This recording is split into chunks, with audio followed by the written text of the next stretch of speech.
I once had a Twitter argument with Soaz. I'm trying to think who else was in it. I think Ironea got involved. I think maybe like Shakares was involved.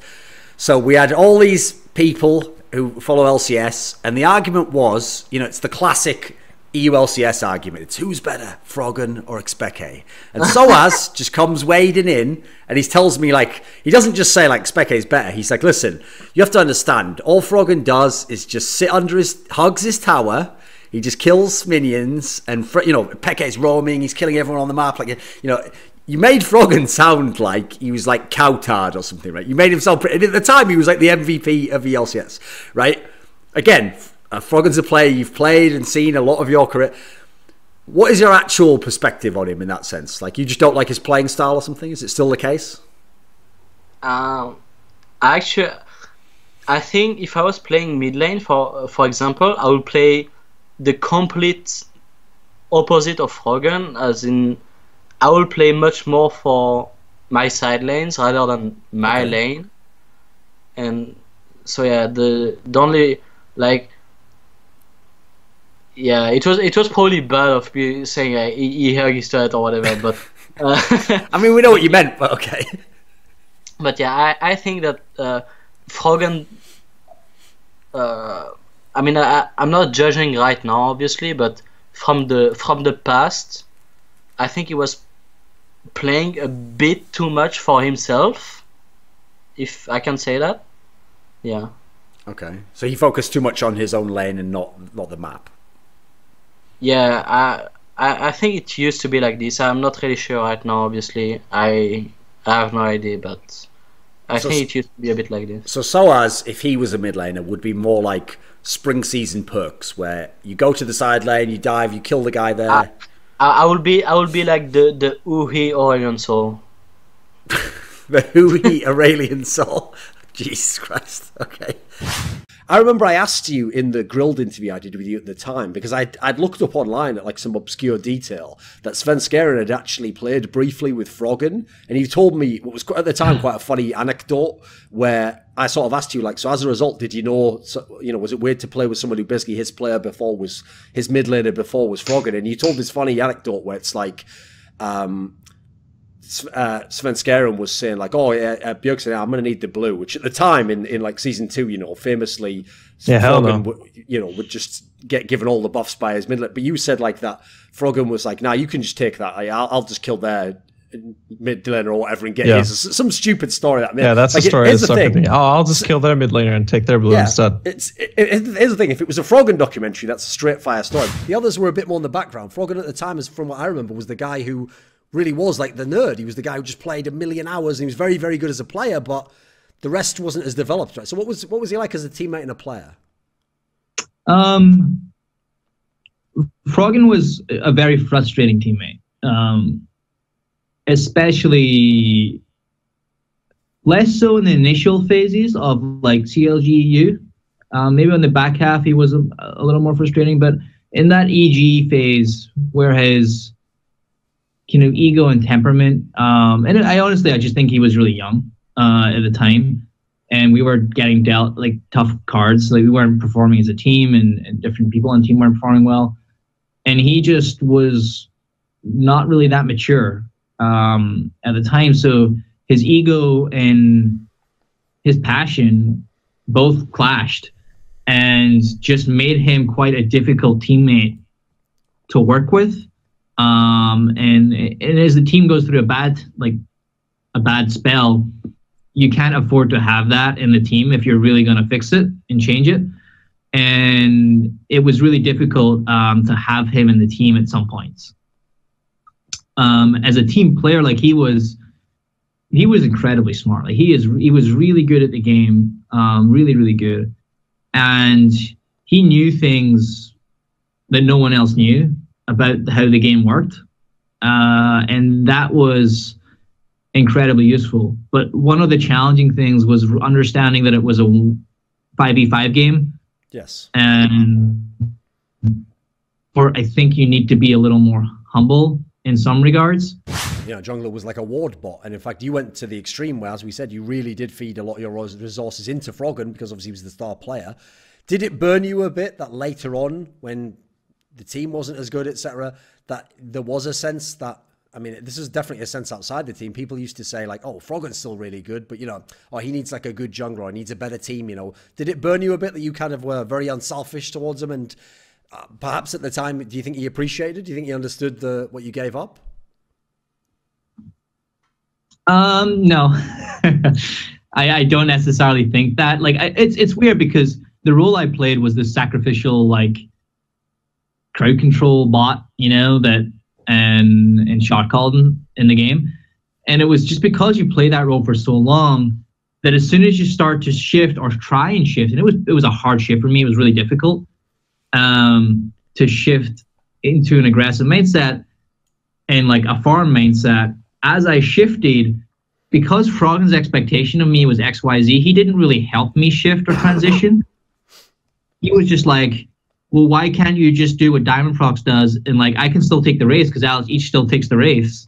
You know, like he didn't have much empathy for the transition that I was going through in the meta shift. His assumption was, well, you should just be able to do it, you know?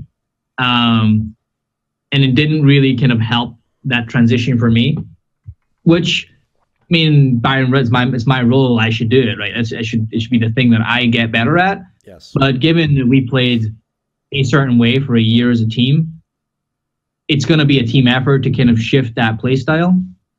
And I didn't feel like I had the support from him in order to do that. And he probably felt like I wasn't committing to it or being good enough of his expectations at that time. Okay. Because remember, Royal Club got donked on by SKT. They weren't like a godlike team. They were good, but at that point, Fnatic, two-time EU LCS champions, they should have been in with a real chance, you know. They probably should have been in the final on that one, you know. Speke cost them the team. Cost them the game, rather. I think this... I can't say much on that because I honestly don't remember those matches at all. I don't think like this discussion. You deleted them from your mind, you know, because Superman got killed by kryptonite that day. So, oh man, I don't think this argument should be like, hey, did you watch this one game or did you watch this one theory for XPK got shut on, and they're like, hey, did you watch one of the this biggest series of his entire career by a guy that none of us here consider a top 50 player of all time. Okay, I don't think this is like where I go like, hey, did you watch the series where Froggen gets shut on? Yeah, you know why? You know why? Why? Perfect. You've played right into my hands. It doesn't exist. Because like his playstyle doesn't. No, it doesn't exist. There's not a big series where the other mid laner completely shits on Froggen, massively outskills him. It didn't even happen when he went against Goon, when Goon was pretty good. It never happened when he went against anyone. He's actually never been like shit on like that. It's never happened. Okay. Even with, remember Evil Geniuses? Everyone remembers this. Evil Geniuses, the team we said is not good. And I told you, somehow, in Season 3 summer, they still were one game from going to Worlds. I'm not obviously saying this to make my case for the argument, but I will tell you one flaw that I actually think Froggen has, not as a player, but as a person, is that as a person, I think he needed someone around him, like whether it's like a manager or another player, who had like kind of a cutthroat attitude. And actually this is, I would characterize it very differently to you. To you, it's that he never had synergy with these players, or they just didn't, people didn't want to play with him. No, I think a massive flaw of Froggen in his whole career actually is that he's a guy who, for whatever reason, like his mentality, because as an individual player himself, he just keeps thinking, right, you've got to improve and you've got to shore up your weaknesses and you've got to get to a very consistent level. He's too willing to forgive other people not doing well or having flaws in their game or just not being good enough players. I don't think he's willing to forgive. He doesn't know how to work with like a player that's worse than him and make him better and like cover up his weakness. Like to Froggen, League of Legends is his best friend, not his teammates. Sure. I think, and that's a core problem. Like especially during Season 2, the bot lane mattered a lot, like a lot. And we had some of the best bot lanes at the time. I feel like, especially I think Double Lift and Choster were playing in Season 2. That was just the best bot lane period in the West. And so whenever you got matched up in, and I think in general, our bot lanes were always, it was something about, I think it was something about the supports in Europe or something that never really ended up fully getting fleshed out or started looking really good till Season 3+. But they just didn't have the bot lanes to be able to compete. Now, I could be remembering this a little bit wrong because Season 2 is a long time ago. Sure, yeah. But at least that was the general feel that I remember, was that we were able to stay competitive because at the time, the bot lane position was worth probably the most important position in the game.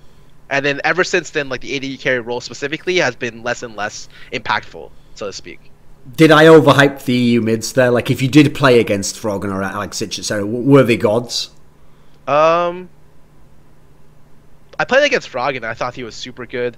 I don't think any NA mid was at the time was at the level of like Rapid Star or Frog. I thought maybe Reggie. I thought Reggie was the closest one because he could find the all-in timings and he knew how to coordinate with his jungler to be able to make plays. And that was consistently being able to do that was being a little bit ahead of everyone else in the region.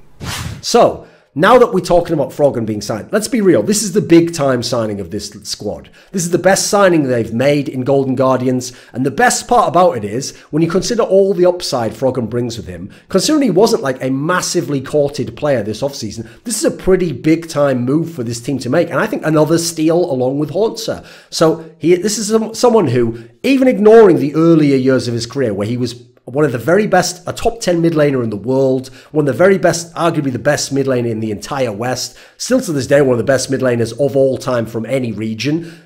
Just look at him the last few years when he was in Elements, and then when he went over to Echo Fox, he played a few years there. This is someone who has been a consistent and quality player for a long time. This is someone who, that is unique, by the way, how long this guy's been good, the level he's been able to play at, the metas he's been able to play, and the number of teammates, good or bad, that he's been able to play with and still be good individually himself. He hasn't lost his passion for the game or his drive to practice and to be better. And they always tend to be do surprisingly well. Like, it's very rare that the best Korean mid guys just stomp all over the best EU mids, even though at most other positions that does happen, actually, like top lane, Eddie Carry. What do you think it is about EU mids that's just so good still? Because obviously it used to be like an old meme in like season 2, but it's with season 6 and there's still really good EU mids. I think it's a lot of the reason is because of just how mid lane is played out in general. Is in mid, even if you die once to a gank or if you die once to a solo kill or anything like that, you can still come back very easily because it's very hard to deny a mid laner from getting farm. You can play so many different champions in every single meta that can just kind of just hold mid as its own. And where it's okay, if your team is getting stumped and you're just holding your own and you're going even, then all of a sudden, if the opponent team is taking both top and mid towers and they move mid and they push you out, it's no one is really gonna care if you're already being pressured out by the opponent. They can just blame it on top and butler, so if I push out, I'm just gonna get roamed on and I'm gonna die, which is true to some extent, but you can always give credit to the Korean, what's called the Eastern teams being good in top and bot and in jungle and all these things to complement their own mid laner and then win the game through that. I think in EU it's or in Western it's okay, if that happens you can just blame it on whatever, or that's what fans tend to do, is just blame it on everything else but the mid. What keeps you going in League? What's fun about it? I don't know, I might just be an addict to League of Legends. That's pretty much it. I mean, could be, right? Yeah, I mean, I wouldn't deny that. I mean, but it's still I don't know, just enjoying it for some reason. I mean, it's obviously easier to enjoy it whenever I can stream and there's actually people watching and all that kind of stuff. So doing off season is easier for me than for other players, I guess. But yeah, it just gave me a lot of good memories and experiences and growth as a person to be in this scene since for 5 years now. So it's whenever I look at it, I'm okay, this is actually very enjoyable to do. Sometimes sure the patch might be annoying or something in the game might be annoying, the 5 black cleaver stack or whatever it was back from season 2 to season 3 or whenever it was okay, that's not really fun to play. I mean, there's a few things like that, but the overall experience is still very fun and enjoyable.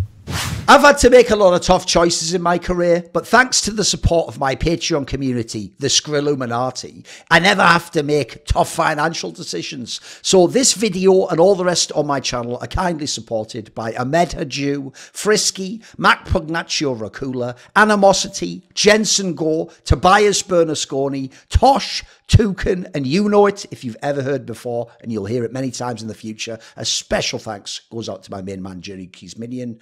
Do you want to ask a question in my video AMA? Do you want to be part of one of those long discussions where we talk about whatever you like in esports? Do you want teasers, find out who the upcoming guests are going to be? Or maybe you want to suggest a topic for a future Thorin's Thoughts type video? Well, if any of these perks or others appeal to you, put your money where your mouth is today and join the Skrilluminati by joining the Patreon link in the description box below.